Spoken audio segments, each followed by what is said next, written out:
Wah, wah, ini tanda apa ya?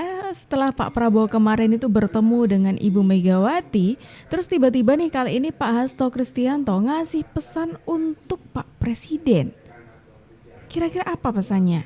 Dan seberapa urgent pesannya?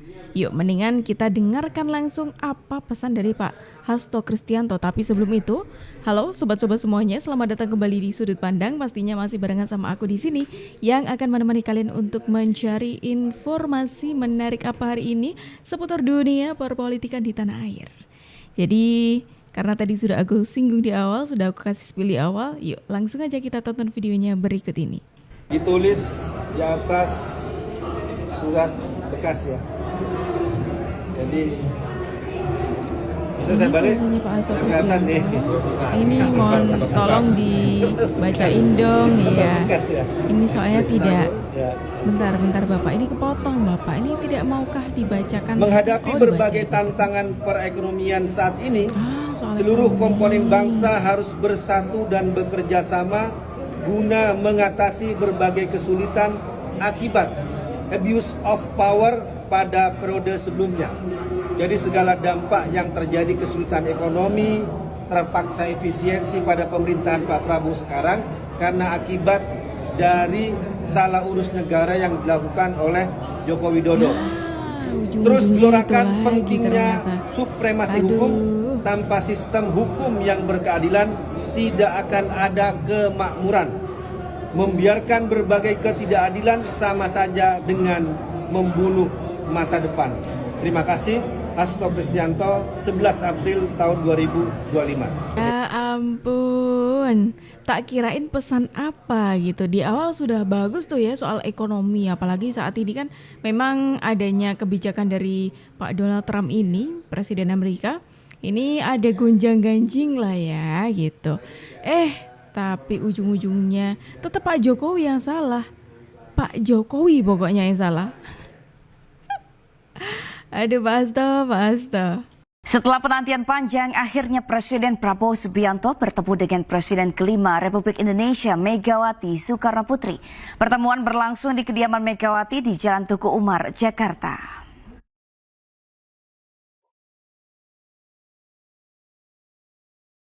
Presiden Prabowo Subianto datang ke rumah Presiden kelima RI Megawati Soekarno Putri dengan kendaraan pribadinya.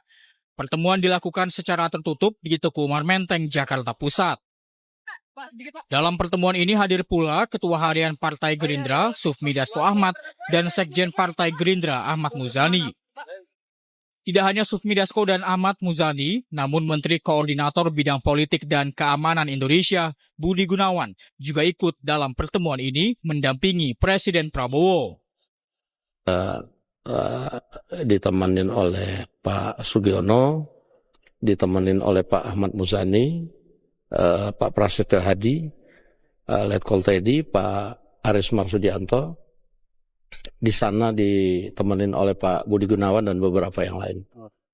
Pertemuan tertutup ini berlangsung pada Senin malam selama 1,5 jam. Foto pertemuan hangat antara keduanya diunggah oleh Ketua Harian Partai Gerindra, Sufmi Dasko Ahmad di akun Instagram miliknya. Karena Pak Prabowo juga bicara tentang berbagai macam problem dan tantangan global yang sekarang ini mengemuka, utamanya akibat dari kebijakan Presiden Donald Trump berkaitan dengan pengenaan tarif yang digunakan untuk produk-produk Indonesia terhadap ekspor di Amerika dan banyak negara-negara yang juga terkena.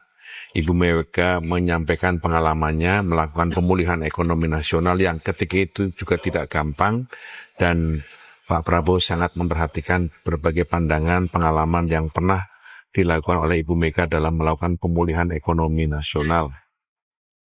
Prabowo dan Megawati memanfaatkan halal bihalal di momen Idul Fitri sebagai ajang diskusi perekonomian bangsa dan masa depan negara. Beliau kan ajudan kan. Oh iya. Ya ajudan lain tidak diajak kalau rapat DPP, hanya Budi Gunawan. Tapi saya melihat bersama-sama ya Budi Gunawan dihormati oleh Ibu Mega sebagai narasumber ya, dan pihak yang bisa ditanya alternatif macam-macam.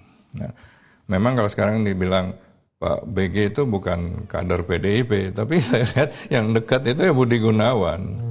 Ya. Nah, Mbak Mega waktu berkuasa terlalu carried away. Carried away itu terbuai lah. Ya, terbuai dengan kekuasaannya. Tidak memikirkan strategi perencanaan untuk pemilihan kepilih lagi. Karena mungkin merasa waktu itu tidak ada yang bisa melawan dia. Terlalu populer lah. Waktu 99 kan populer banget kan. Yang berani bersaing sama dia tuh nggak ada. Ya.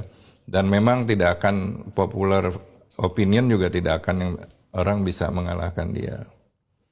Nah, akhirnya apa? Dia juga tidak menyertakan banyak kader PDIP di kabinet. Ya itu nggak tahu kenapa. Berbeda dengan presiden-presiden lain. Ya, Jokowi, Prabowo kan sampai ajudannya juga pada jadi menteri kan. Nah, kalau Mbak Mega itu hanya 2. Saya dan Pak Kwe Kian-gi. Oh, sisanya nggak ada Pak? Nggak ada. Karena beliau tidak percaya dengan kader-kader lain. Padahal banyak yang kompeten. Banyak sekali. Ada Eros Jarot, ada Roy Janis, ada Sofan Sofyan, ada macam-macam lah. Ada Mas Pram waktu itu belum menteri ya? Mas Pram belum. Sekretaris Presiden waktu itu ya Mas? Belum. Sama sekali. Mas Pram baru dijadikan sekjen. Ya. Nah, di situ kalau saya lihat sebagai elit politis kan harus punya pikiran strategis, taktis, ya kan? Mungkin karena Mbak Mega dianggap terlalu populer sebagai tokoh reformasi melawan Soeharto, dia merasa tidak ada yang bisa menyaingi. Nah, dalam politik itu orang-orang berpikir siapa makan siapa, siapa nipu siapa, ya kan? Nah, bergeraklah Pak SBY sebagai Menko. Oke, ternyata pertemuannya antara Ibu Mega dan juga Pak Prabowo Subianto itu ada Pak Budi Gunawan yang ikut menemani. Ya, kita sudah tahu teman-teman, Pak Budi Gunawan ini kan merupakan orang ya bisa dikatakan orang terdekatnya Ibu Megawati, yang bahkan sampai-sampai nih ada yang mengatakan jangan-jangan ini perwakilan perwakilan PDIP di pemerintah itu lewat Pak BG. Karena sudah sedekat itu gitu loh. Bahkan ada juga waktu eranya Pak Joko Widodo yang sempat diduga ini menjadi salah satu penyebab juga keretakan antara Pak Jokowi dengan Ibu Mega, yaitu ketika Ibu Mega mengusulkan nama untuk memimpin sebuah lembaga gitu ya. Dan itu Bu Mega mengajukannya Pak BG tapi tidak di-ACC oleh Pak Joko Widodo. Itu teman-teman. Makanya Pak BG ini bisa dikatakan orang yang spesial atau ya sosok yang dikenal dekat banget dengan Ibu Megawati. Tanda apa nih ya? Tapi ngomong-ngomong teman-teman, kalau kita bicara soal info yang lagi rame juga gitu ya belakangan ini, tidak cuma pertemuan Pak Prabowo dengan Ibu Megawati.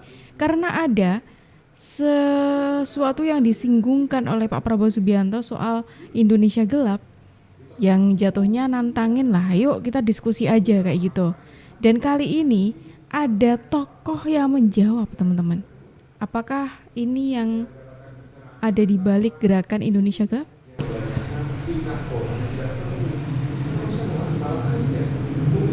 Akademisi Rocky Gerung merespon ajakan dialog Presiden Prabowo Subianto setelah menyinggung tokoh gerakan Indonesia Gelap dalam wawancara di Hambalang, Kabupaten Bogor, Jawa Barat, Ahad kemarin 6 April 2025.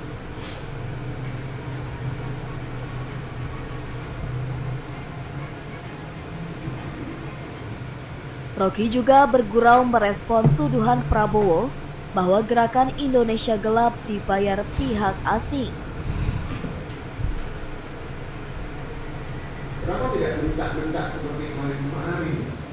Dalam wawancara dengan 6 pemimpin redaksi dan jurnalis senior media nasional, Prabowo mengaku ingin berdialog dengan tokoh-tokoh Indonesia Gelap. Nah, tuh dia. Indonesia Gelap, terus kemudian Rocky Gerung ini muncul gitu ya, yang katanya akan melihat jadwalnya dulu. Apakah kalau Bung Rocky menanggapi itu, Bung Rocky mengiyakan kalau dia itu tokoh di balik aksi Indonesia Gelap atau sekedar bercanda saja? Gimana kalau menurut kalian? Oh, Indonesia Gelap mau diundang oleh Pak Prabowo. Ya. Terus narasi tersebut ketika dimunculkan, yang menyambut muncullah orang-orang seperti Rocky Gerung, Ferry Amsari, ya, dan yang mengaku-ngaku tokoh Indonesia Gelap. Ya, saya mau menanggapi hal ini. Itu yang pertama, saya kasihan sama gerakan mahasiswa. Jadi ketika tokoh-tokoh yang dianggap tokoh Indonesia Gelap itu muncul, Rocky Gerung, Ferry Amsari, ya, ini yang kemudian Refli Harun, ya, katanya mau berdialog gitu, ya, dia muncul. Itu menandakan bahwa ya memang benar bahwa mahasiswa digerakkan oleh siapa? Oleh mereka. Apa benar tuh, BEM? Kalian itu digerakkan oleh mereka-mereka itu. Patut kita pertanyakan itu sama BEM. Ya, itu yang pertama. Terus yang kedua, justru ketika tokoh-tokoh itu yang merasa menggerakkan muncul, artinya apa? Itu melegitimasi bahwa selama ini, ya, gerakan-gerakan yang terjadi, ya, kemarin Indonesia Gelap, ya, ya memang ya orangnya itu yang muncul-muncul itu. Artinya apa? Sudah terkotak, ya, sudah kepegang itu, ya, muncul sendiri, nggak perlu harus dibedah, gitu ya. Dan yang ketiga, tanggapan saya mengenai hal tersebut, ya memang itu maunya para yang mengaku tokoh Indonesia Gelap itu diundang oleh Pak Presiden. Siapa sih nggak mau diundang Presiden? Terus akhirnya setelah diundang Pak Presiden, minimal referensi kan naik, suara atau peringkat dalam kancah politik meningkat, gitu ya. Jadi kepentingannya apa kalau bukan untuk kepentingan pribadi gitu?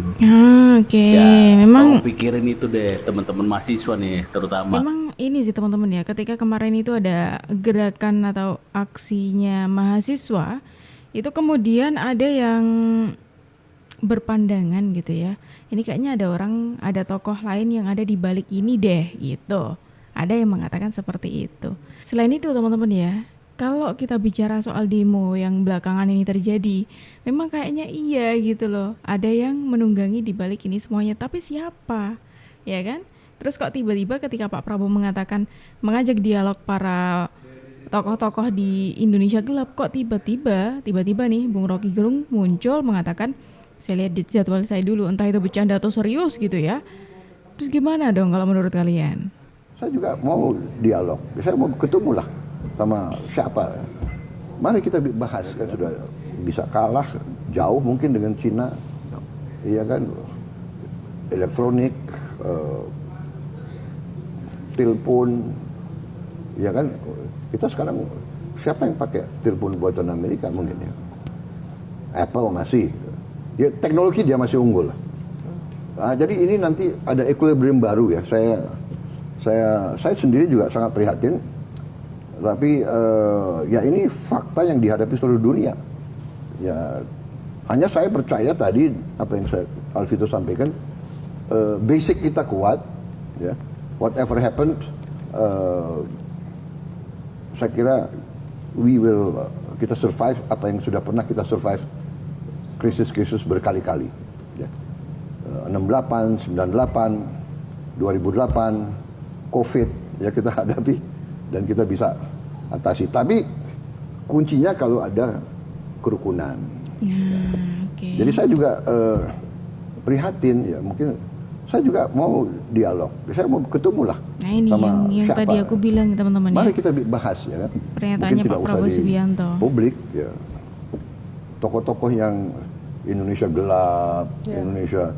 Jadi kalau ada yang bilang itu Indonesia gelap, yang gelap kau bukan Indonesia. Kalau tidak kurang, ya kau pergi ke sorga aja. Tapi kalau saya belum mau buru-buru dikomentari ke sorga. mulu Kalau ya. Anda pengen semua perfect, ya kau pergi sorga saja buru-buru sana. Ya kita kritik bangsa kita, Tapi kritik yang membangun, jangan kritik merasa semua jelek, semua jelek. Kalau jelek pindah aja kalau dari Indonesia ini. Saya juga heran.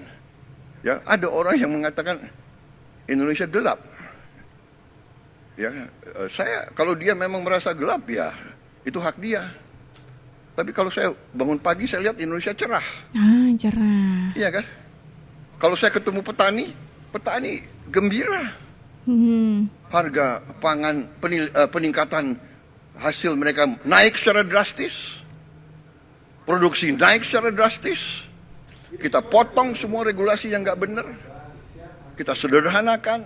Nah, itu dia teman-teman serba-serbi informasi kita hari ini. Dari mulai yang tadi soal Indonesia gelap, terus soal pertemuannya Pak Prabowo dengan Ibu Megawati, terus ada juga pesan dari Pak Hasto Kristianto. Kira-kira gimana kalau menurut kalian teman-teman semuanya?